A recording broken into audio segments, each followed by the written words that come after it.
இந்த ரெண்டாவது செய்தியில் கணவன் மனைவிக்கு இடையில குடும்பத்தில் ஏற்படுகின்ற பிரச்சனைகளுக்கு எப்படி தீர்வு காண்பது. குடும்ப வாழ்க்கை தானா ஓடிடாது. யாராவது எங்கள் குடும்பத்திலலாம் பிரச்சனையே இல்லை அப்படின்னு சொன்னீங்கன்னா பொய் சொல்கிறீங்கன்னு அர்த்தம். ஏன்னா கிறிஸ்தவர்களாக இருந்தாலும் அவர்களுக்குள்ள கிருபையினால ரட்சிக்கப்பட்டவர்களுக்கு உள்ளிருக்கும் பாவம்னு ஒன்று இருக்குது. அந்த பாவத்தை கடைசி வரையும் மேற்கொள்ளுகிற ஆவியின் துணையோடு மேற்கொள்ளுகிறது கிறிஸ்தவ வாழ்க்கையில் ஒரு பணியாக இருக்குது. அதனால தான் சோதனைகள் நமக்கு வரும். ஆனால் வேதம் சொல்லுது சோதனைகளுக்கு இடம் கொடுக்கக்கூடாது, அதில் விழுந்து போகக்கூடாது. ஆகவே கிருபையின் வாழ்க்கையில் நம்ம ரொம்ப வளமையோடு ஆண்டவரில் தங்கி இருந்தால் தான் அந்த சோதனைகளுக்கு இடம் கொடுக்காம ஆண்டவரை மகிமைப்படுத்துறார். ஆகவே எல்லா குடும்பத்திலையுமே சின்ன சின்ன பிரச்சனைகள் இருக்கும், இல்லாமல் இருக்காது. ஆகவே பிரச்சனைகள் இருக்கிறதா இல்லையாங்கிறது இல்லை கேள்வி, அது நிச்சயமாக இருக்கும். அந்த பிரச்சனைகளை நீங்கள் எப்படி முகம் கொடுக்குறீங்க, அந்த பிரச்சனைகளுக்கு நீங்கள் எப்படி தீர்வு காண்றீங்க, அதுதான் முக்கியமானது. அது தெரியாமல் இருந்தால் குடும்பம் ஓடாது. உறவுங்கிற பொழுது அது கட்டி எழுப்பப்பட வேண்டியது, பாதுகாக்கப்பட வேண்டியது. செடிக்கு தண்ணி ஊற்றி வளர்க்குற மாதிரி அந்த உறவு வளர்க்கப்படும். சும்மா இருந்தால் அது வளராது. நீங்கள் ஒன்றும் பண்ணாமல் இருந்தால் அது ஓடாது. நம்ம பேர் காதல் கல்யாணம் பண்ணுவாங்க. உண்மையிலேயே அதுதானாங்கிறது கல்யாணம் பண்ணி 3 மாதத்துல தெரிஞ்சு போயிடும். அதுக்கு பேர் காதலே இல்லை. ஒரு பைத்தியக்காரத்தனமான ஒரு இமோஷனலாக வந்த ஒன்று தானே தவிர அதுக்கு அர்த்தமே இல்லாது. அன்பு, உண்மையான அன்பு இருந்தால் அது தொடர்ந்து வளரும். அதுக்கு தண்ணி ஊற்றி வளர்க்கணும். அது நிலையா தொடர்ந்து போகிறதுக்காக 2 பேரும் செய்ய வேண்டிய காரியங்கள் நிறைய இருக்கு. அது 2 பேருக்குமே பொறுப்பு இருக்கு. ஒரு பக்கம் மட்டும் இருந்து வர்றதில்லை. நம்ம ரொம்ப பேர் ஒரு மெஷின் வாழ்க்கை தான் நடத்துறது. எந்த விதமான ஒரு அக்கறையும் இல்லாமல் அது போகும். ஒரு கிறிஸ்தவ வாழ்க்கை அப்படி இருக்கவே கூடாது. ரொம்ப குடும்பங்களில் பிள்ளைகள் பிறந்த பிறகு அவர் ஜடம் மாதிரி வாழ்ந்துக்கிட்டு இருப்பான். அதுக்கு முந்தி இருந்த அன்போ அக்கறையோ இல்லாமல் போய். இதுக்கெல்லாம் காரணம் குடும்ப வாழ்க்கையை பற்றியே சரியாக சிந்தித்து பார்க்காதது. கிறிஸ்தவ வாழ்க்கையில் இருக்கிற பலவீனமும் காரணமாக இருக்கு. முதல் செய்தியில் கொடுத்த அத்தனையும் இல்லாமல் இருக்கிறது அதுக்கு காரணமாக இருக்கு. சரிங்களா?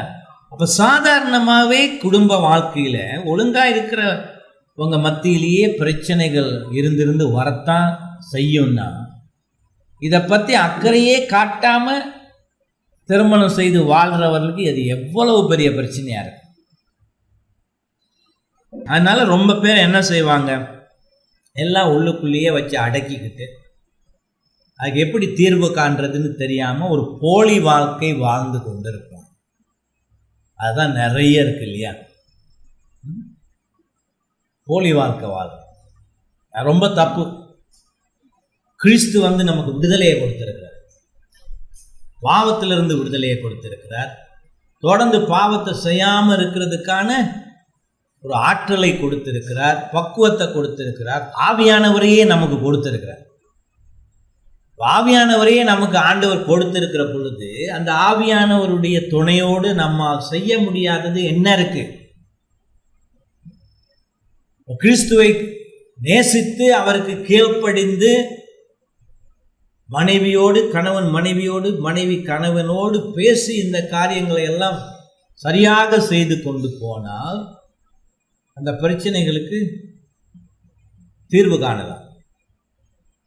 எப்படி இந்த குடும்ப பிரச்சனைகளுக்கு தீர்வு எப்படி காண்பது? பிராக்டிக்கலா நடைமுறையில நீங்க செய்ய வேண்டிய காரியங்களை நம்ம பார்ப்போம். நடைமுறையில செய்ய வேண்டிய இதெல்லாம் கொஞ்சம் புதுசா இருக்கலாம். புதுசா இருக்குன்னு தான் நினைக்கிறேன். கேட்டு சலிச்சு போனதா இருக்காது. ஏன்னா ஒருத்தனும் இதெல்லாம் பேசவே மாட்டான். இதெல்லாம் சொல்லி கொடுக்கறது இப்படி இருந்தா பெரிய அபூர்வமா இருக்கும், அதிசயமா இருக்கும். ஆனா இது ரொம்ப அவசியம். கிறிஸ்தவர்களாக இருந்து ஏதோ பாஸ்டர் ஜெபம் பண்ணி திருமணம் செஞ்சு வச்சதுனால அது ஒழுங்கா நடந்துடணும்னு ஒரு தப்பா நினைச்சிங்களோ ஆபத்து தான், ரொம்ப ஆபத்து. நம்முடைய பொறுப்பு நிறைய இருக்கு. பிசாசை எதிர்த்து நிற்க வேண்டியதா இருக்கு. அந்த பிசாசு குடும்ப வாழ்க்கையில தலையிட்டு நம்ம கெடுத்து விடாதபடி இருக்க செய்ய வேண்டியது நிறைய இருக்கு. என்ன செய்யணும்? பிரச்சனைகளை தீர்ப்பதற்கு முதலாவது கணவனும் மனைவியுமாக ஒரு நாளில் ஒரு குறிப்பிட்ட நேரத்தை ஒதுக்கி, ஒரு 30 minutes 30 நிமிஷமாவது ஒதுக்கி நீங்கள் 2 பேரும் முகத்தை பார்த்து பேசணும். ஒரு குடும்ப கூட்டம். அது நீங்கள் தான் தீர்மானிச்சணும். அது உங்கள் நேரம். படுக்கையில் படுக்க போகிறதுக்கு முந்தி படுக்கையிலே இருந்து கூட அது செய்யலாம். என்ன பேசுறது? அன்னைக்கு நடந்ததெல்லாம் பேசணும். என்ன மாதிரி அன்னைக்கு வாழ்ந்துருக்கிறீங்க, என்ன மாதிரி தீர்மானங்கள் எடுத்திருக்கிறீங்க, அன்னைக்கு நீங்கள் ஏதாவது தப்பு செஞ்சிட்டீங்களா? ஒருத்தருக்கு எழுதிய மனைவிக்கு அன்னைக்கு முகம் கோன்ற மாதிரி ஏதாவது கணவன் செஞ்சிருக்கிறாரா? இல்லாட்டி கணவன் பேச்சு கேட்காம ஏதாவது தப்பு மனைவி செய்திருக்கிறாரா? உங்கள் குடும்ப வாழ்க்கை அந்த நாளில் சரியாக ஓடி இருக்குதா? பிள்ளைகளை சரியாக பொறுப்போட பார்த்து இருக்கிறோமா? பேசுறதுக்கு விஷயங்கள் நிறைய இருக்கும். அப்போ இந்த குடும்ப கூட்டம் இது நடத்தணும். 2 பேரும் இதில் பேசணும். எல்லா காரியங்களையும் உண்மையோட அன்பு காட்டி பேசணும். தீர்வு காண்றதுக்கு இதான் வழி. அப்படி பேசுகிற பொழுது நீங்க பின்பற்ற வேண்டிய சில முக்கியமான விஷயங்கள் இருக்கு. ஏற்கனவே சொன்ன முதல் செய்தியில தாழ்மை. ஏன்னா சில நேரம் மனைவி அன்னைக்கு ஒரு குற்றச்சாட்டை முன்னுக்கு வைக்கலாம் மரியாதையோட. இப்போ உங்களுக்கு ரோஷம் வந்துடக்கூடாது. வரும் இல்லையா? தானே வரும். ஆணாதிக்கம் பிடிச்சவங்களுக்கு வேற என்ன வரும்? இப்போ அந்த ஆணாதிக்க பிசாசு ஒழிஞ்சிக்கிட்டு இருக்குன்னா மனைவி இப்போ என்ன எனக்கு குத்தம் சொல்றது, நான் யாரு இவ யாரு, வருமா இல்லையா? ஆனால் அங்கே தாழ்மை வரும். இயேசுவை போட. ஏன்னா உங்களுக்கு அதை சொல்றது உங்க சரீரத்தின் ஒரு பங்கா இருக்கிற உங்க மனைவி. அப்படி பாருங்க, ஆண்டவர் அப்படிதான் சொல்றார். 2 உடலா இருந்தாலும் ஒரு உயிர் மாதிரி வாழணும். தான் கணவன் மனைவி வாழ்க்கை.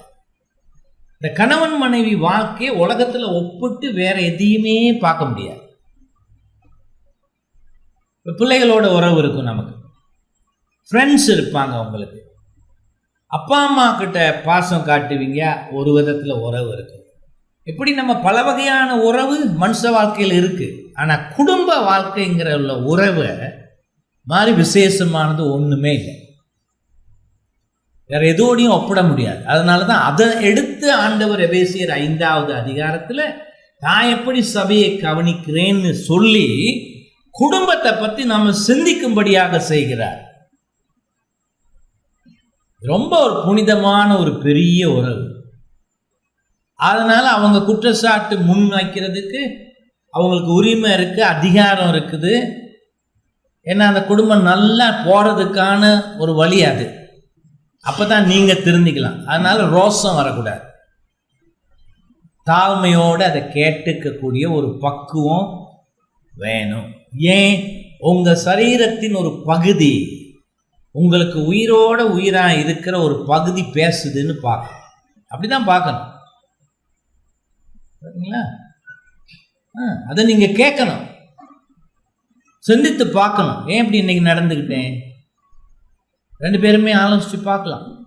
அப்போ மனைவி இதுக்கு அந்த விஷயத்தில் உங்களுக்கு உதவலாம், உங்களை நீங்கள் மாற்றிக்கலாம். நீங்கள் என்ன செய்யணும்? அப்படி கேட்டு அது உண்மையாக இருந்தால் நீங்கள் மன்னிப்பு திருந்தணும். மனைவி கிட்ட மன்னிப்பு கேட்கறதுக்கு அது ஒரு ரொம்ப நம்ம ஆண் தன்மைக்கே இழுக்கா பார்த்தா நீ ஆணே இல்லைன்னு தான் அர்த்தம். மனைவி சொல்லாமல் வேற யார் சொல்றது? வேற யார் சொல்றது? அவங்க தான் சொல்லணும். உங்க நன்மைக்காகத்தான் அவங்க சொல்லுவாங்க. அது காது கொடுத்து நீங்க கேட்கணும், நன்றி சொல்லணும். தயங்காம சொல்லி காட்டியதற்காக நீங்க நன்றி சொல்லணும், திருத்திக்கணும், மன்னிப்பு கேட்கணும். இனிமே அப்படி நடந்துக்காம பார்க்கணும். அதே நேரம் மனைவி எதுவும் செஞ்சிருக்கோம், நீங்களும் அதை தாழ்மையோடையும் அன்போடையும் சொல்லணும். அதுக்கு தான் இந்த கூட்டம் அது அவசியம். ஏன்னா வேதம் சொல்லுது, கோபம் வந்துட்டா கூட அன்னைக்கு முகம் ஏதாவது சலிப்பு ஏற்ப சூரியன் மறைகிறதுக்கு முந்தி முடிச்சுக்க. சூரியன் மறைகிறதுக்கு முந்தி அதுக்கு தீர்வு கண்டு விடு. அந்த கோபத்தோடு நீ உறங்க போகாதே, அடுத்த நாளை சந்திக்காதே, அன்னைக்கே முடிச்சிடணும். சந்தோஷத்தோட நீங்க தூங்க ஆரம்பிக்கணும். அதுக்கு பிறகு அதுக்கு தீர்வு கண்டு உறவை சரிப்படுத்தி கொண்டு செய்வீங்களா? ஆணாதிக்கம் இடம் கொடுக்குமா? பெண்களுக்கு இது ரொம்ப தயக்கமா இருக்கு. இந்த ஆள்கிட்டயா போட்டு மொத்திட்டா என்ன பண்றது? சரி வராது. கிறிஸ்தவ குடும்பமாக இருக்க முடியாது. ஆகவே 2 பேரும் குறைகள் குற்றங்கள் எதுவும் இருந்தால் பேசி அன்போட பேசி அதை தீர்த்துக்கணும், திருந்தணும், திருத்திக்க பார்க்கணும், அடுத்த நாள் சரியாக ஆரம்பிக்க பார்க்கணும். ஆகவே தாழ்மை ரொம்ப அவசியம், 2 பேருக்குமே அவசியம். ஆனால் அப்படி ஒருத்தருக்கு அப்படி குற்றங்களை பகிர்ந்து கொண்டு திருந்துறதுக்கு நீங்கள் கணவன் மனைவி இருந்த பொழுதும் அது கணவனுடைய தலைமைஸ்தானம் இல்லாமல் போகிறதில்லை. அதில் இல்லாமல் போகிறது. ஏன்னா உங்களுக்கு உயிர் மாதிரி இருக்கிற மனைவியோட தானே நீங்கள் பேசுகிறீங்க, இதெல்லாம் தீர்த்துக்க பார்க்குறீங்க. அந்த ஒரு கண்ணோட்டத்தில் பார்க்கணும். அடுத்தது மரியாதை காட்டும். எந்த பேச்சு எதையுமே மரியாதையோடு நடந்துக்கணும், ரொம்ப அவசியம். ஏற்கனவே சொல்லிட்டேன், அன்பு இல்லாமல் எதையுமே செய்ய முடியாது. உண்மையோடு நடக்கணும், ஒளிவு மறைவு இல்லாமல் உண்மையோடு பேசணும். ஏன்னா ஆண்டவருக்கு முன்பாக இந்த காரியங்களை செய்றீங்க. உண்மையிலேயே குடும்பத்தில் அமைதியும் சமாதானமும் இருக்கணும்னா உண்மையோட ஆண்டவருக்கு முன்பாகவும் ஒருவருக்கொருவரும் உண்மையோடு இருந்தால் மட்டும்தான் இது சரியா போகும். அதோட அப்படி ஒரு குற்றம் நீங்கள் இப்படி பண்ணியிருக்கிறீங்க, இன்னைக்கு உங்களுக்கு தெரிஞ்சதோ தெரியலோன்னு அவங்க சொன்னால், இல்லை நீங்கள் மனைவி கிட்ட சொன்னால், அதை ரொம்ப கேட்டு முழு மனசோட ஏற்று திருந்துகிறதா இருக்கணும், திருத்திக்கணும். நீ அடுத்த நாள் வரும், அப்புறம் இதே மீட்டிங் இன்னைக்கு எப்படி நடந்திருக்கிறேன் கேட்கணும். 2வது நாள் அந்த தப்பை செய்ய மாட்டீங்கன்னு ஒரு கேரண்டி இல்லை. அதான் திரும்பவும் திருந்தணும், பேசணும், திருந்தணும், முயற்சிகள் எடுக்கணும். சாதாரண ஒரு தவறுகளாக இல்லாமல் அப்படி செய்த காரியம் பாவமாக இருந்துச்சுன்னா, ஏன்னா தவறுகள் பாவமாகிறாது. பாவங்கிறதுக்கு 10 கட்டளைகள் தான் விளக்கம் கொடுக்குது. பாவமாக இருந்தால் அந்த பாவத்தை திருத்தி கொள்ளணும், மனம் திரும்பணும், கர்த்தருக்கு முன்பாக அவரிடத்திலையும் மன்னிப்பு கேட்டு ஒருவருக்கொருவர் மன்னிப்பு கேட்டு மனம் திரும்பணும். மன்னிப்பும் கொடுக்கணும், மன்னிக்கணும். 2 பேரும் மன்னிக்கிற பக்குவமும் வேணும். ஆகவே இந்த குடும்ப கூட்டம் உங்க உறவு நல்லபடியாக இருப்பதற்காக அதை மறக்காம ஒரு நாள் செய்ய. இதுல வேணா பிள்ளைகளுடைய விஷயங்களும் வந்துடும். எப்படி பிள்ளைகளை நடத்தி இருக்கிறோம், கவனக்குறைவாக இருந்திருக்கிறோமா, சரியான விதத்தில் வேதபூர்வமாக செய்திருக்கிறோமா? பிள்ளைகள்கிட்ட இருந்தும் பிரச்சனைகள் வரும். சில நேரம் ஒருத்தன் அடங்காப்பிராடியாக நடக்கிற மாதிரி, இப்போ அதுக்கு எப்படி தீர்வு காண்றது? இல்லை நீங்கள் திருத்த போயிட்டு, ஹஸ்பண்ட் திருத்த போயிட்டு சில நேரம் மனைவி குறுக்கிட்டு அதை ஸ்டாப் பண்ணுற மாதிரி எதுவும் நடந்திருந்தால் இங்கே பேசி தீர்மானம் பண்ணிக்கணும் எப்படி நடக்கக்கூடாது. ஏன்னா பிள்ளைங்களை கெடுத்துருவீங்க. நீங்கள் ஒருமனப்பட்டு அந்த திருத்த வேலையை செய்யணும். ஆகவே நிறைய விஷயங்கள் இருக்கும் பேசுறது. ஆனால் என்ன நடக்குது, நீங்கள் இதெல்லாம் ஒன்றுமே அக்கறை காட்டாமல் வாழ்ந்து கொண்டு இருக்கிறதுனால தான் குடும்பத்தில் சமாதானமே இல்லை. எல்லாம் சரியே வராதுன்னு ஒரு தீர்மானம் எடுத்துடுறீங்க. கோயிலுக்கு போயிட்டு அல்லோலுவையா போட்டுக்கிட்டு ஆண்டவனையும் ஏமாற்றி உங்களையும் ஏமாற்றி வண்டி ஓடிக்கிட்டே இருக்கு. சரி வராது.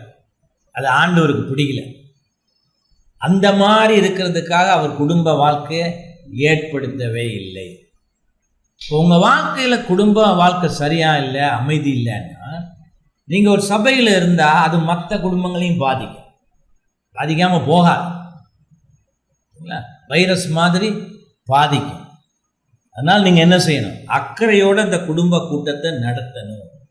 எல்லா காரியங்களையும் அமைதியாக நிதானத்தோடையும் அன்போடையும் பேசி குற்றம் குறைகளை பகிர்ந்து கொண்டு அதை மனம் திரும்பி மன்னிப்பு கேட்டு ஜெபம் பண்ணணும். இந்த காரியங்களுக்காக வெளிப்படையாக ஜெபம் பண்ணி சந்தோஷத்தோட தூங்க போகணும். அதை என்ன செய்யணும், நீங்கள் இதை ஒரு வாழ்க்கையில் அன்றாட வாழ்க்கையில் ஒரு முக்கியமானதாக வச்சுக்கணும். எவ்வளோ காரியங்கள் இருக்கும் பேசுறது, எவ்வளோ காரியங்கள் இருக்கும் நம்ம திருத்திக்கிறதுக்கும் ஆண்டவர்கிட்ட மன்னிப்பு கேட்கறதுக்கும் ஜெபத்தில் வருவதற்கு. அதை உங்கள் வாழ்க்கையில் ஒரு முக்கிய பகுதியாக நீங்கள் வைக்கணும். அதான் முதலாவது. வேற வழியில் பிரச்சனைகள் தேர்வதற்கு ஒளிச்சு மறைச்சு வாழ்ந்து கொண்டிருந்தா பிரச்சனை போகாது. கேன்சர் மாதிரி அது பெருசாக போய்கிட்டு வரும். ஒருவரை ஒருவர் சந்தேகப்படுறது அதிகமாகிக்கிட்டே போகும். சந்தேகம் வந்து ஒருவருக்கு ஒருவர் இருந்தால் ஒன்றுமே ஓப்பனாக வெளிப்படையாக பகிர்ந்து கொள்ள மாட்டீங்க. அப்படி பகிர்ந்து கொள்ளாமல் இருக்கிற பொழுது என்ன, நீங்கள் குடும்ப தலைவனாக குடும்ப தலைவியாக வாழ்க்கை சமாதானத்தோடு நடத்த முடியாது. ஒரே கூரைக்கு கீழே இருந்து ரெட்டை வாழ்க்கை நடத்திட்டு இருக்கு. ஆண்டவருக்கு அது பிடிக்குமா? பிடிக்காது. ஆகவே தாழ்மையோட ரொம்ப மரியாதையோட ரெண்டு பேரும் இதை பற்றி பேசணும். இன்னைக்கே போனால் கூட பேசி ரெண்டு பேரும் ஒத்துக்கிட்டு இந்த கூட்டம் நடத்துகிறதா தீர்மானிச்சிருங்க. நீங்கள் தூங்குற நேரம் 10 மணியோ 10:30 மணியோ இருந்தால் இந்த நேரத்தில் நாம் இதெல்லாம் பேசிட போகிறோம். அப்படியே செஞ்சுட்டு போனீங்கன்னா அது ஒரு பழக்கத்துக்கு வந்துடும். அது ஒரு சந்தோஷமான நேரமாகவும் மாறும். சந்தோஷமான நேரமாகவும் மாறும். சின்ன பிள்ளைகள் இருந்தால் அது வளர்க்குறது லேசு இல்லை. ஒன்றுக்கு மேலே பிள்ளைகள் இருந்தால் ஒவ்வொன்றும் வித்தியாசமாக இருக்கும். அப்போ இங்கே தான் இதெல்லாம் பேசிக்கலாம். ரெண்டு பேரும் சேர்ந்து இதை எப்படி திருத்துறது, எப்படி வழி நடத்துறது, எப்படி அணுகிறதுங்கிறதெல்லாம் இதில் நீங்கள் பேசிக்கலாம். ஒருமனப்பட்டு பிள்ளைகளை வளர்க்கலாம். செய்வீங்களா? ரொம்ப கன்விக்ஷனோட தலையெல்லாம் ஆடலையே.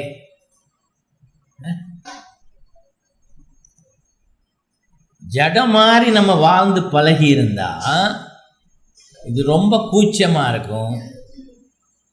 என்னடா அது என்ன பண்ணுறதுன்னு இருக்கும். ஏன்னா ரெண்டு பேர்கிட்டையும் உறவு சரியாக இல்லாமல் இருந்தால் தான் இதெல்லாம் செய்கிறது கஷ்டம். உண்மையான அன்பு, உண்மையான மரியாதை அதெல்லாம் இல்லாமல் இருந்தால் தான் இது கஷ்டமாக இருக்கும். ஆனால் இது தொடரக்கூடாது. உங்களுக்கு அது நல்லதில்லை, உங்கள் பிள்ளைகளுக்கும் அது நல்லது இல்லை. ஆகவே எல்லா விதமான ரோஷம் அதெல்லாம் பொறுத்துக்கிட்டு ஆண்டவர் நம்மக்கிட்ட இதை எதிர்பார்க்கிறார்னு உணர்ந்து ரெண்டு பேரும் பேசணும். அதான் முதலாவது. அது இல்லாமல் நடக்காது. பிரச்சனைகளுக்கு வேற வழியே இல்லை. பிரச்சனைகளை அணுகாமல் பிரச்சனைகள் ஓடாது, அது போகாது. சரிங்களா? இரண்டாவது, நீங்க நிச்சயமாக தப்பு விடுவீங்க. கணவன் மனைவியுமா குடும்ப வாழ்க்கையில தவறு செய்வீங்க. ஏன்னு சொல்லிட்டேன், ஏற்கனவே உள்ளிருக்கும் பாவம், சந்தர்ப்ப சூழ்நிலைகள், அதனால நடந்துடும். ஆனா என்ன செய்யணும்? அன்போட அதை உடனடியா கால தாமதம் செய்யாம தீர்க்கிற பார்க்க. ஆங்கிலத்தில் ஒரு வார்த்தை இருக்கு, ப்ரோக்ரஸ்டினேஷன் அப்படின்னா தள்ளி தள்ளியே வைக்கிறது. யாரும் சில பேருக்கு அது பழக்கம், ஒன்றுமே உடனே செய்கிறது. எனக்கு தெரிஞ்ச ஃப்ரெண்ட் ஒருத்தர் இருப்பார், எல்லாம் எது கேட்டாலும் பார்க்கலாம். எனக்கே ரொம்ப கோவம் வந்தது. என்ன அது பார்க்கலாம், எப்போ பார்க்கறது? இப்போ அது உறுதி இல்லாத ஒரு தன்மை. அந்த மாதிரி லாங்குவேஜ் எல்லாம் யூஸ் பண்ணக்கூடாது. எல்லாத்துக்கும் நேரத்துக்கும் செய்யணும், முடிச்சு வைக்கணும். ஆகவே உடனடியாக நீங்கள் செய்கிறது தவறோ அல்லது பாவமோ அதை உடனடியாக அன்போடு தீர்த்து கொள்ளணும். அது தொடரவே கூடாது. அது செய்யாட்டி சரி வராது.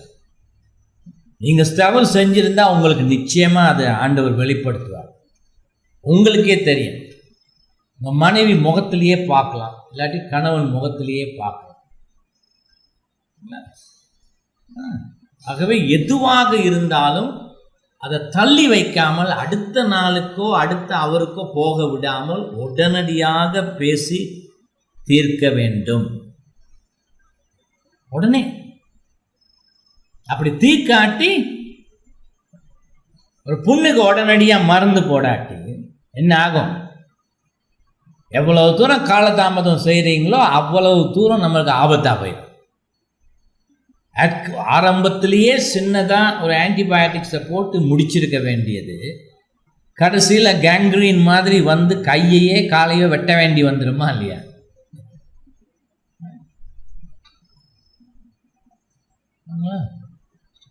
அதான் இந்த ரொம்ப பேர் விவாகரத்து, இவனோட வாழவே முடியாது, சரியே வராதுன்னெலாம் தீர்மானிக்கிறது காரணம், 2 பேர் மேலேயும் தவறு இருக்குது. ஆனால் ஆண்டவருக்கு கீழ்ப்படிந்து இந்த காரியங்களை ப்ராக்டிக்கலாக நடைமுறையில் செய்யாமல் இருக்கிறதுனால தான் அப்படி வந்துடுது. செய்கிற பொழுது பிரச்சனைகள் திரும்ப திரும்ப தொடராது. ஏன் அதை அப்பப்போ முடிக்கணும்? ஏன்னா நாளைக்கு புதுசாக வரலாம். ஆனால் பிசாசு இருக்கிறான், உங்களுக்குள்ளேயே உள்ளிருக்கும் பாவம் இருக்குது, அதனால நாளைக்கு ஒன்று புதுசாக வரலாம். ஆகவே நம்ம பேசி பேசி தீர்த்து கொண்டு மன்னிப்பு கேட்டு திருந்தி போகிற பொழுது நாம் இன்னும் பெட்டர் ஆயிடுவோம். வார பிரச்சனைகளை கையாளுவதில் ரொம்ப திறமைய ஆற்றலும் நமக்கு வந்துடும். ஸோ அதான் 2வது. இதெல்லாம் ரொம்ப நடைமுறைக்கு அவசியமானது. பிரச்சனைகள் பெருசாக வந்துடாமல் இருப்பதற்கு சின்னதாக இருக்கிற பொழுதே தீர்த்து கொள்ள வேண்டியது. எனக்கு தெரிஞ்சு ஞாபகம் வருது, ஒரு ஹஸ்பண்ட் அண்ட் ஒய்ஃப் 30s இருப்பாங்க. ஆனால் ஒழுங்காக அதெல்லாம் பேசிக்கல, கிறிஸ்தவ கல்யாணம்னு பண்ணிக்கிட்டு ஒய்ஃபை இங்கே விட்டுட்டு வெளிநாட்டில் போய் வேலை செஞ்சு.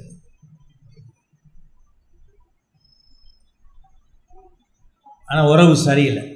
அதுக்கு நம்ம ஊரில் தானே, நம்ம ஊர்னா 12 மாதத்தில் 10 மாதத்தில் புள்ள வேணுமே.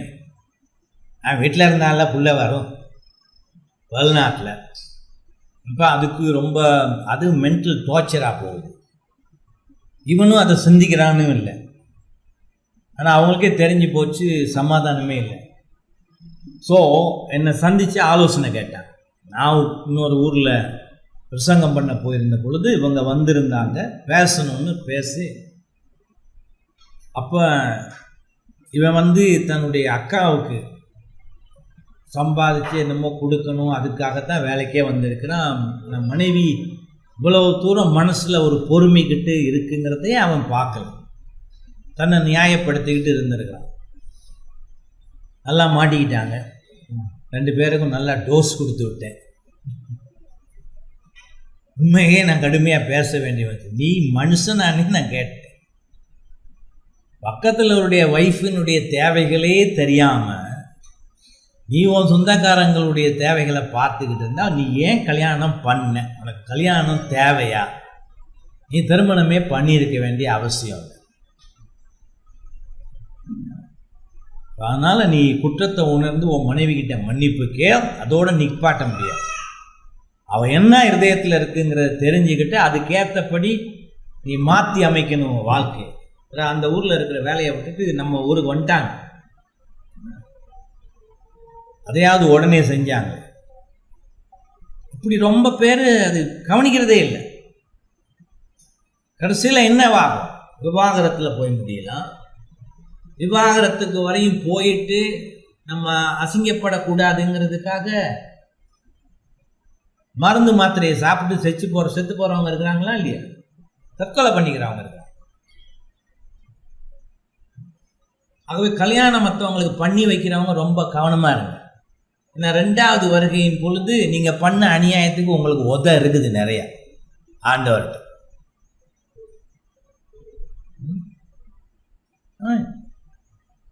எனக்கு தெரிஞ்சு கல்யாணம் பண்ணி வைக்கணும்னு ஒருத்தனுக்கு பண்ணி வச்சு அவனே மூளை சரியில்லாதவன், அது மருந்து கொடுத்து செத்து போச்சு.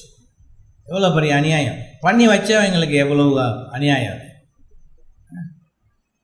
எவ்வளவு தப்பு! சிந்தனையே இல்லாமல் முட்டாள்தனமாக செய்கிற காரியம். அதனால ரொம்ப மோசமாக சீல் பிடிச்சி போய் மருந்தோ அறுவை சிகிச்சையோ செய்கிறதுக்கு கூட வழி இல்லாத அளவுக்கு குடும்ப வாழ்க்கை மாறாமல் இருக்கிறதுக்கு நீங்கள் என்ன செய்யணும்? எதையும் தள்ளி போடாமல் உடனே பேசி தீர்த்து கொள்ளணும். இது உங்கள் 2 பேருக்கு இருக்கிற உறவு சம்பந்தமாக இருக்கலாம், இல்லை உங்கள் பிள்ளைகள் சம்பந்தமானதாக இருக்கலாம். எதுவாக இருந்தாலும் கூட எல்லாம் பேசணும். உங்களுக்கு ஒய்ஃபை விட பெஸ்ட் ஃப்ரெண்டு வேறு யாரும் இருக்கக்கூடாது. அதே மாதிரி தான் கணவனை விட பெஸ்ட் ஃப்ரெண்டு வேறு யாரும் இருக்கக்கூடாது. அப்போ நீங்கள் 2 பேரும் பேசி காட்டி என்ன பண்ணுறது? இந்த கலாச்சாரம் பண்பாடுன்னு இருக்கு, அந்த பேயெல்லாம் பின்பற்றக்கூடாது. இதான் ரொம்ப காலத்தில் நான் எப்பவும் சொல்லியிருக்கேன், கல்யாணம் பண்ணால் கூட்டு குடும்பம் பண்ணாத. கல்யாணம் பண்ணுறதுக்கு முந்தைய தீர்மானம் போய் தனியாக போய் வாழணும் 2 பேர். அப்பா அம்மா இங்கே தான் இருக்கணும் அப்படி இப்படி சொன்னாங்கன்னா கல்யாணம் பண்ண மாட்டேன்னு சொல்லிடு.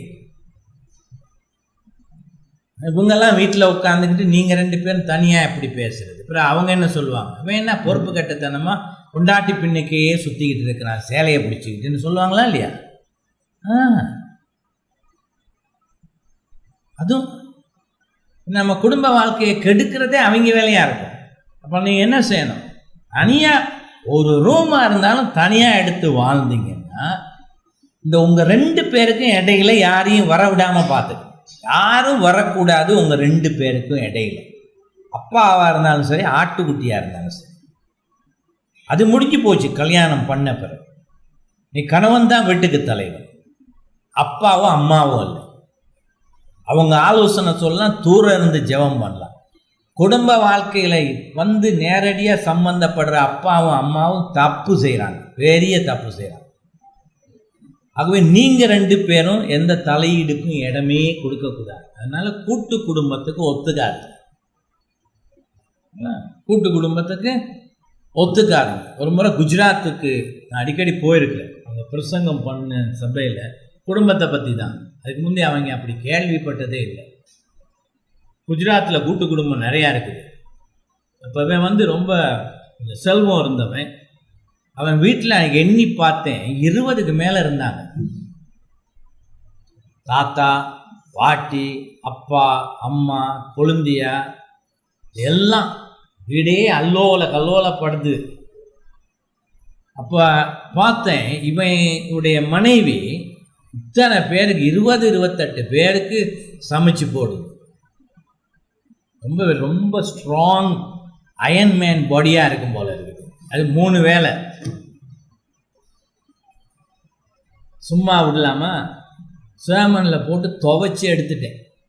இதை போத சொல்லாமல் இந்த கூட்டு குடும்பம் கூட்டம்லாம் முடிஞ்சு நான் ஊருக்கு போய் சேர்றதுக்கு முந்தி வைஃபையும் கூட்டிக்கிட்டு தனி வீடு பார்த்துட்டான். முழு குடும்பத்துக்கும் பெரிய அதிர்ச்சி. ஆண்டவர் வேலை செஞ்சிட்டார். என் மனைவியை 28 பேருக்கு சமைச்சு போட இனிமேல் நான் விட மாட்டேன். அவன் மனுஷனா இல்லையா? அவனுக்கு தெரியல, யாரும் சொல்லி கொடுக்கல. அதனால் போயிட்டு தனி வீடு எடுத்து இருந்துட்டான். குடும்பம் 2 பேரும் சேர்ந்து வாழ்கிறதுக்கு வேறு யாரும் தலையீடு இல்லாமல் வாழ்கிறதுக்காகத்தான் ஆண்டவர் ஏற்படுத்தி இருக்கிறார். அதனால் நீங்கள் ஒருத்தர் பேசி அன்பை வளர்த்துக்கணும், உறவை வளர்த்துக்கணும்.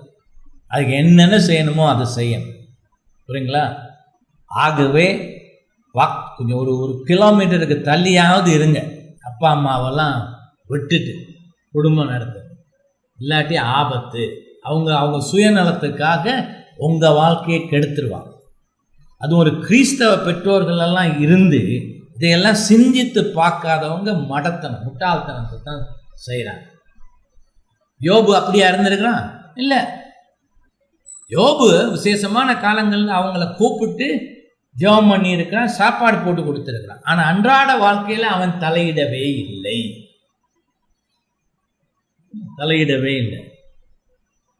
ஸோ அதனால் நீங்கள் 2 பேரும் பேசணும்.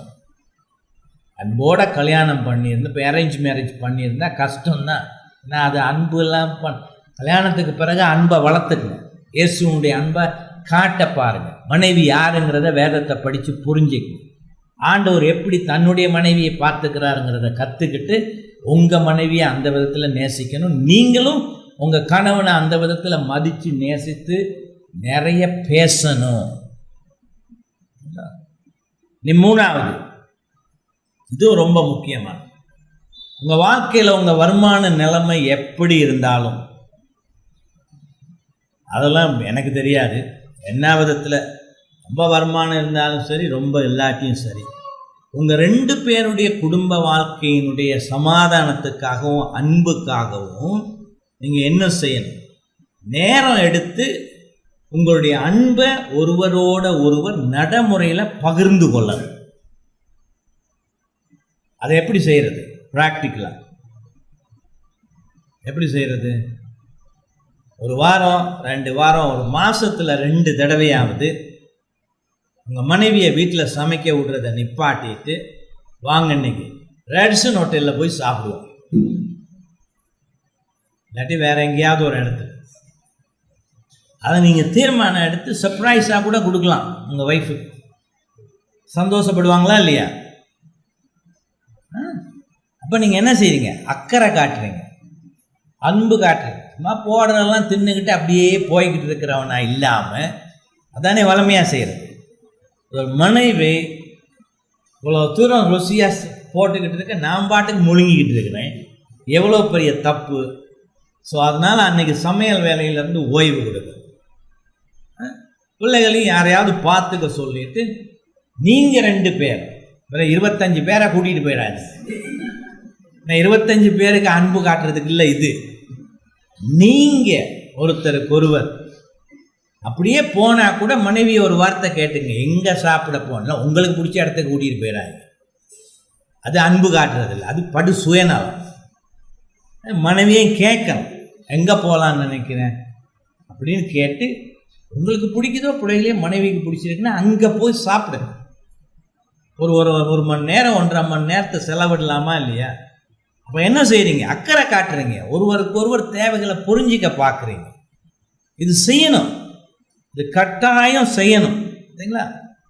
சில நேரம் என் ஒய்ஃபுக்கிட்ட கூட அவங்களுக்கு வெளியெல்லாம் போய் சாப்பிட்றது கொஞ்சம் கஷ்டமாக இருந்தாலும் கூட, இன்றைக்கி பார்ப்பேன் சாப்பாட்டை பற்றி எதுவும் பேசுகிற நேரம் எனக்கு புரிஞ்சுக்கும். அவங்களுக்கு இன்றைக்கி கொஞ்சம் வீட்டில் இருக்க சாப்பிட்றதுக்கு இன்ட்ரெஸ்ட் இல்லாத மாதிரி தெரிஞ்சுதுன்னா, ஓகே இன்றைக்கி இங்கே இருக்கிற சாப்பிடாம வேறு எங்கேயாவது ஆர்டர் பண்ணுவோம்.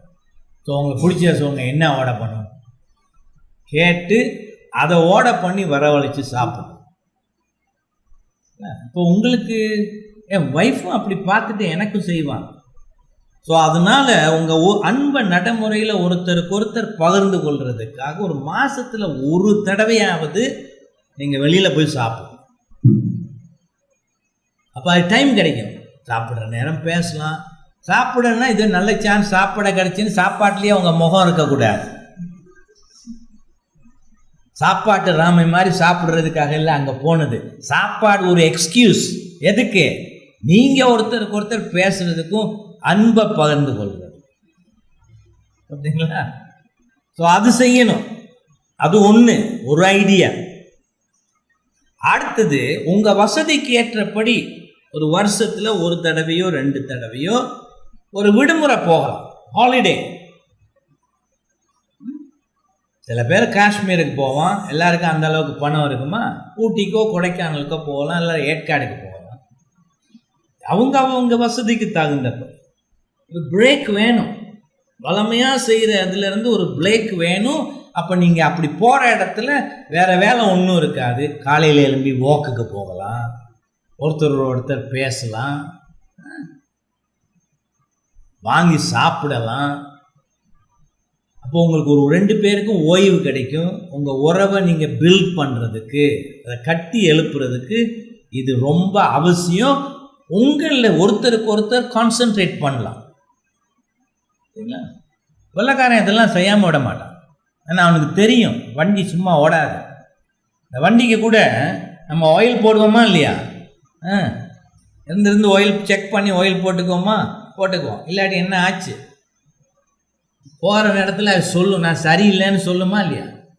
சொல்லி காட்டும். அப்புறம் மெக்கானிக்கிட்ட போக வேண்டியது. அந்த மாதிரி நம்ம வண்டி ஆயிடக்கூடாதுங்கிறதுக்காக இது ரொம்ப அவசியம். 2 பேரும் ரிலாக்ஸ் பண்ணலாம்.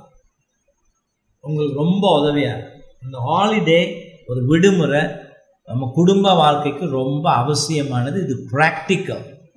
ஏன்னா நம்மளுக்கு அந்த கல்ச்சர்லேயே இல்லையே.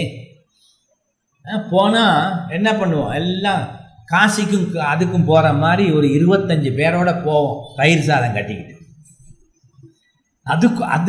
அது குடும்ப வாழ்க்கைக்கு உதவாது. நீங்கள் 2 பேரும்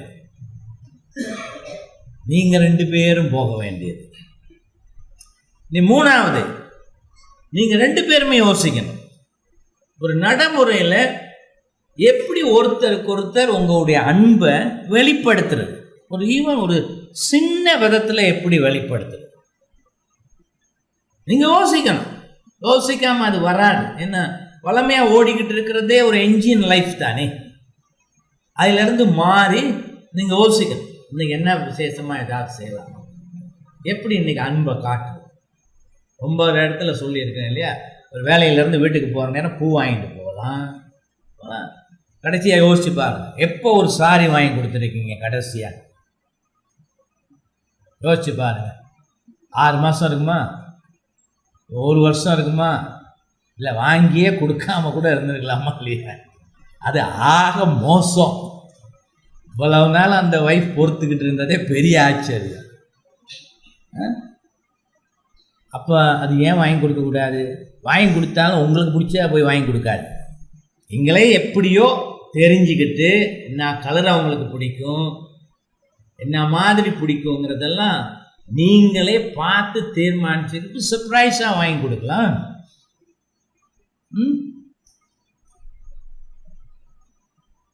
அப்போ அன்பை ஒரு சின்ன விதத்துல எப்படி காட்டுறது அப்படிங்கிறத நம்ம யோசிச்சு அதை செய்யணும். 2 பேரும் செய்யணும். உங்களால் முடிந்த விதத்தில் 2 பேரும் செய்யணும்.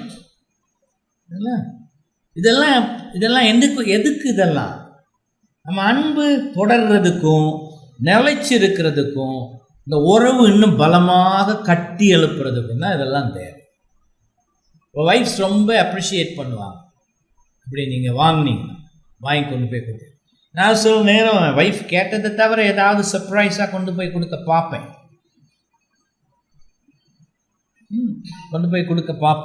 அதனால் அவங்களுக்கு விருப்பம் இல்லாத கொடுக்கறது இல்லை, எது பிடிக்குங்கிறது. ஆனால் அது செய்யணும். அது இல்லாட்டி நம்ம என்ன செய்யணும்? இதை ஒரு உயிரே இல்லாத ஒரு வாழ்க்கையை நம்ம வாழ்ந்துட்டு போக பார்க்கணும். குடும்பம் ஓடாது. ஓடவே ஓடாது, அன்பும் இருக்காது. இன்னொரு பெரிய பிரச்சனை தெரியுமா? 2 3 4 பிள்ளைகள் இருந்த ஆணும் பெண்ணுமா இதெல்லாம் பார்த்துக்கிட்டு தானே வளருது. அப்போ என்ன கோச்சிங் கொடுக்குறீங்க உங்கள் பிள்ளைகளுக்கு? அப்பாவுக்கு பிள்ளை தப்பாமல் பிறந்திருக்குன்னு சொல்லுவாங்களா இல்லையா? அப்போ உங்கள் பிள்ளை அம்மா மாதிரி வளரும், பெண்ணாக இருக்கிறது, ஆண் பிள்ளை அப்பா மாதிரி வளரும். நீ அவங்க கல்யாணம் பண்ணிக்கிட்டா இது தொடரும். வீட்டில் நீங்கள் அன்பு காட்டி அதை பார்த்து பழகி இருந்தாதான் அவனுக்கு தான் பொண்டாட்டிய ஃப்யூச்சரில் எப்படி பார்க்கணுங்கிறத அவன் படிச்சுக்குவான். அதே மாதிரி தான் தன் கணவனுக்கு எப்படி கீழ்ப்படிந்து ஒழுங்காக வாழணுங்கிறத அம்மா கிட்ட இருந்து பார்த்து அந்த பெண்குள்ள படிக்கும். ஆகவே நீங்கள் உங்கள் குடும்ப வாழ்க்கையில் பாவத்தை செய்து உங்கள் பிள்ளைகளுக்கும் பாவம் செய்ய விடாதீர்கள். அதனால் நீங்கள் யோசிக்கணும், உங்கள் குடும்ப வாழ்க்கையில் இருக்க வேண்டிய அன்பும் சமாதானமும் உங்கள் பிள்ளைகளுக்கு ரொம்ப அவசியமானது, ரொம்ப அவசியமானது. கடைசியாக இவ்வளவு நேரம் சொன்னதை நீங்கள் அது செயலில் இருக்கிறபடி பார்த்துக்கணும். Make it happen. இதை பற்றி யோசிச்சுக்கிட்டே இருக்கக்கூடாது. இது செய்யணும், இது ஆரம்பமாயிடணும், நாளைக்கே இது ஆரம்பமாயிடும். இதெல்லாம் நீங்கள் ஒரு டைரியில் போட்டு வச்சுக்கிட்டு கணவனும் மனைவியுமாக இதை ப்ராக்டிஸ் பண்ணணும். அப்படி செய்தால் உங்கள் குடும்பம் அருமையாக இருக்கு, ரொம்ப அருமையாக இருக்கு. நீ கடைசியாக 4வது கடைசியாக நீங்கள் என்ன செய்யணும்? தனிப்பட்ட விதத்தில் கணவனும் மனைவியுமா உங்களுடைய குடும்ப உறவு அதை ஆண்டவருடைய உதவியோடு நல்ல விதமாக வளர்வதற்கு ஜெபம் பண்ணு. பர்சனலாக நீங்கள் ஆண்டவருக்கு தியானம் பண்ணி ஜெபம் பண்ணி வேத வாசிப்பீங்க இல்லையா?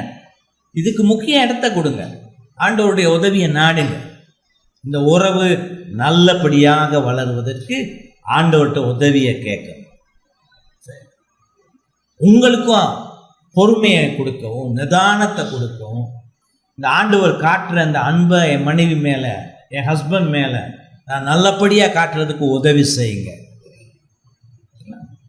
அதை பார்க்கணும். அதுக்காக நீங்கள் ஜெபம் பண்ணணும்.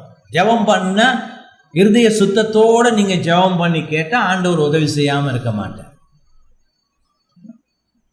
ஆண்டவர் உதவி செய்யாமல் இருக்க மாட்டார். அப்போ அது அன்றாடம் உங்கள் வாழ்க்கையில் அது ஜெபமாக இருக்கும். அப்போ நீங்கள் இப்போ இதுவரையும் சொன்ன காரியங்களை, அந்த நடைமுறை காரியங்களை நீங்கள் விடாமல் செய்கிற பொழுது, நீங்கள் அதற்காகவும் இது இன்னும் கூட வளர்றதுக்காகவும் நீங்கள் ஆண்டவரிடத்தில் ஜெபிக்கிற பொழுது எவ்வளோ பெரிய ஆசீர்வாதமாக இருக்குன்னு தெரியுமா? எவ்வளோ பெரிய ஆசீர்வாதமாக இருக்கு. உங்கள் பிள்ளைகளை யோசிச்சு பாருங்கள். இதை பார்க்குற பிள்ளைகளுக்கு எவ்வளவு சந்தோஷமாக இருக்கும். பிள்ளைகளுக்கு மன கஷ்டத்தை ஏற்படுத்தக்கூடாது. ரொம்ப ஃபேமிலிஸ் நல்லா இல்லாமல் பிள்ளைகள் மனம் தளர்ந்து போயிடுவாங்க. அவங்களுக்கு நீங்கள் தவறான பயிற்சி கொடுக்குறீங்க. நாளைக்கு தப்ப விட்டுறாதீங்க. நாளைக்கு பிள்ளை வளர்ப்பை பற்றி நிறைய பார்க்க போகிறோம். ஆகவே நீங்கள் சரியாக இருந்தால் மட்டும்தான் உங்கள் பிள்ளைகள் சரியாக இருக்க முடியும். அது ஸ்கூல் வேலை இல்லை, இதெல்லாம் சொல்லி கொடுக்குறது உங்கள் வேலை. இதெல்லாம் உங்கள் கையில் தான் இருக்குது, உங்கள் பிள்ளைகளை சரியாக வளர்க்கிறது. அப்போ உங்கள் உறவு அது இறுக்கமானதாக, பிரிக்க முடியாததாக, அன்பால கட்டப்பட்டதாக, ஒருவருக்கொருவர் தொடர்ந்து நேசித்து வயசான காலத்திலையும் தொடர்றதாக இருந்தால்தான் உங்கள் பிள்ளைகளுக்கு நீங்கள் ஆசீர்வாதமாக இருக்க முடியும். இருந்தால் எங்கள் அப்பா மாதிரி இருக்கணும், இல்லாட்டி எங்கள் அம்மா மாதிரி இருக்கணும்ன்ட்டு பிள்ளைகள் சொல்கிறபடியாக இருக்கு. இப்போ இந்த மாதிரி சொன்ன இந்த ப்ராக்டிக்கலாக அந்த நடைமுறை காரியங்களை செய்யாமல் அன்பும் உறவும் வளராது. அன்பும் உறவும் வளராது. ஆகவே மாதத்தில் 2 தடவை வெளியில் போய் சாப்பிட்றது, ஒரு வருஷத்தில் 1 தடவையோ 2 தடவையோ ஏற்கனவே லீவுக்கெல்லாம் பிளான் பண்ணி ஒரு விடுமுறைக்கு போகிறது, வாக்கிங் போகிறது, காலையில் எழும்பி வாக்கிங் போகலாமா இல்லையா? அது இப்போ வாக்கிங் முடித்த மாதிரி இருக்கும், 2 பேரும் பேசவும் முடியுமா இல்லையா? ஏன் அதெல்லாம் செய்யக்கூடாது? இதை விட உங்களுக்கு வேற என்ன வேலை பெருசாக இருக்கு? நீங்கள் உறவை பிரச்சனை இருக்குன்னு தெரியும், ஆனால் அதை சரிப்படுத்துறதுக்கு இருதயம் இல்லாமல் சாக்கு போக்கு சொல்லி வேற எண்ணத்துல எல்லாம் கவனத்தை காட்டுவீங்க. உங்களையே நீங்கள் சமாதானப்படுத்திக்குவீங்க. ஆனால் என்ன ஆகுது? இருக்கிற புண்ணு அப்படியே தான் இருக்கு. என்னன்னு தான் அதை கவர் பண்ணி மறைக்க பார்த்தாலும் அது ஆறாத புண்ணாக சமாதானமும் இல்லாமல் ஆபத்தில் தான் போய் முடியும். அது தேவையா உங்களுக்கு? அதுவும் நீங்கள் கிறிஸ்தவர்களாக இருந்து இந்த மாதிரி வாழ்க்கை நடத்தினா எந்த அளவுக்கு ஆண்டவருக்கு காயத்தை ஏற்படுத்துறீங்கன்னு பாருங்க. ஏன்னா அவர் சிலுவையில் மரித்து ரட்சிப்பை உங்களுக்கு கொடுத்து வாழ்க்கையில் சமாதானத்தையும் அன்பையும் அனுபவிக்கும்படியாக உங்களுக்கு ஆவிக்குரிய விதத்தில் தேவையானதை எல்லாம் செய்திருக்கிறார். பவுல் கொலோசையருக்கு எழுதுகிற பொழுது கிறிஸ்துவுக்குள்ளாக நீ இல்லாமல் இருப்பது ஒன்றுமில்லைன்னு எழுதியிருக்கிறார். அடைஞ்சிருக்கிற ஆசீர்வாதங்கள் அவ்வளவு இருக்கு. ஆனால் அதெல்லாம் இல்லாதது போல நம்ம வாழ்க்கை நடத்தினா ஆண்டவருக்கு காயத்தை ஏற்படுத்துகிறோமா இல்லையா? ஆவியானவரை துக்கப்படுத்துகிறோமா இல்லையா? நம்முடைய தவறுகளும் பாவங்களும் ஆவியானவரை துக்கப்படுத்துகிறது. வேதம் சொல்லுது ஆவியானவரை துக்கப்படுத்தாதீர்கள். அப்போ உங்கள் குடும்ப வாழ்க்கை வேதத்தின் அடிப்படையில் அன்பில் கட்டப்பட்டு தொடர்ந்து போகிற பொழுது தான் உங்களுடைய ஜெபங்கள் கேட்கப்படும். உங்களுடைய ஆராதனை, இந்த 3 ஆராதனை சொன்னேன், பொது ஆராதனை, உங்கள் தனிப்பட்ட ஆராதனை, குடும்ப ஆராதனை எல்லாமே சரியாக இருக்கும். உங்களாலும் நீங்கள் இருக்கிற சபை ஆசீர்வதிக்கப்படும். ஆகவே இதுவரையும் இந்த காரியத்தில் அலட்சியமாக இருந்து ஒரு மெஷின் மாதிரி வாழ்க்கையை நடத்திக்கிட்டு இருந்தீங்கன்னா 2 பேரும் முதல்ல ஆண்டவர்கிட்ட மன்னிப்பு கேளுங்க. படுக்க போகிறதுக்கு முந்தி ஒரு 10 நிமிஷமாக ஜெபம் பண்ணி மன்னிப்பு கேட்டு சரியான விதத்தில் நாளைய நாளை நீங்கள் ஆரம்பிங்க. வேற வழியே இல்லை. இப்படித்தான் வேதத்தில் இருக்கிற மனிதர்கள் கூட குடும்ப வாழ்க்கையை நல்லா நடத்தியிருக்காங்க. எவ்வளோ மனிதர்களை வேதத்தில் பார்க்கலாம். தப்பு செய்யாதவங்க இல்லை, பிரச்சனையை சந்திக்காதவங்க இல்லை, தாவீது உட்பட. ஆனால் எல்லாம் திருந்தி இருக்கிறாங்க, தங்களை சரிப்படுத்திக்கிட்டு இருக்கிறாங்க, ஆண்டவருக்கு மகிமை உள்ளபடி வாழ்ந்திருக்கிறாங்க. ஆகவே நம்முடைய குடும்ப வாழ்க்கை கர்த்தரை மகிமைப்படுத்தும்படியாக அமையணும். இதான் பிரச்சனைகளுக்கு தீர்வு. புரியுதா உங்களுக்கு? ஸோ இப்போ சொன்னதெல்லாம் ப்ராக்டிஸ் பண்ணுங்க, நீங்களே பார்ப்பீங்க அதனுடைய பலன். எப்படி அன்பு காட்டுறதுங்கிறதெல்லாம் யோசிச்சு அந்த அன்பை காட்டுங்க. வேற உறவு உங்கள் லைஃப்பில் முக்கியமானது இல்லை, மனைவியோடு இருக்கிறத போல ஒரு உறவு. ஜெபம் பண்ணுவோம்.